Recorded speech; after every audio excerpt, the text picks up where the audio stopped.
বৃক্ষরোপণে সাজাই দেশ, সবার আগে বাংলাদেশ। এই প্রতিপাদ্যকে সামনে রেখে পটুয়াখালীতে শুরু হয়েছে সপ্তাহব্যাপী বৃক্ষরোপণ অভিযান ও বৃক্ষমেলা ২০২৬।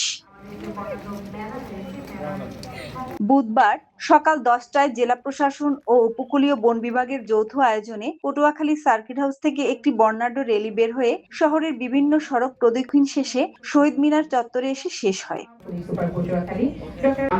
পরে সেখানে অনুষ্ঠিত উদ্বোধনী অনুষ্ঠানে সহকারী বন কর্মকর্তা নুরুন্নাহার এর সভাপতিত্বে আলোচনা সভায় প্রধান অতিথি হিসেবে উপস্থিত থেকে মেলার উদ্বোধন করেন জেলা প্রশাসক ডক্টর মোহাম্মদ শহীদ হোসেন চৌধুরী।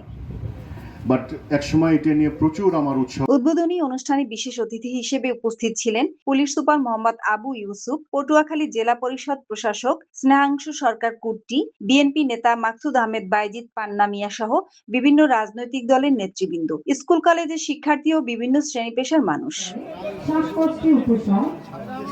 মেলায় বিভিন্ন ফলজ, বনজ ও ভেষজ গাছের চারার সমারোহ নিয়ে সরকারি বেসরকারি ২৫টি স্টল খোলা হয়েছে। ১৫ জুলাই থেকে ২১ জুলাই এই ৭ দিন সকাল ১০টা থেকে রাত ৮টা পর্যন্ত বৃক্ষমেলা সকলের জন্য উন্মুক্ত থাকবে। নীনা আফরিন, নেক্সট বাংলাদেশ, পটুয়াখালী।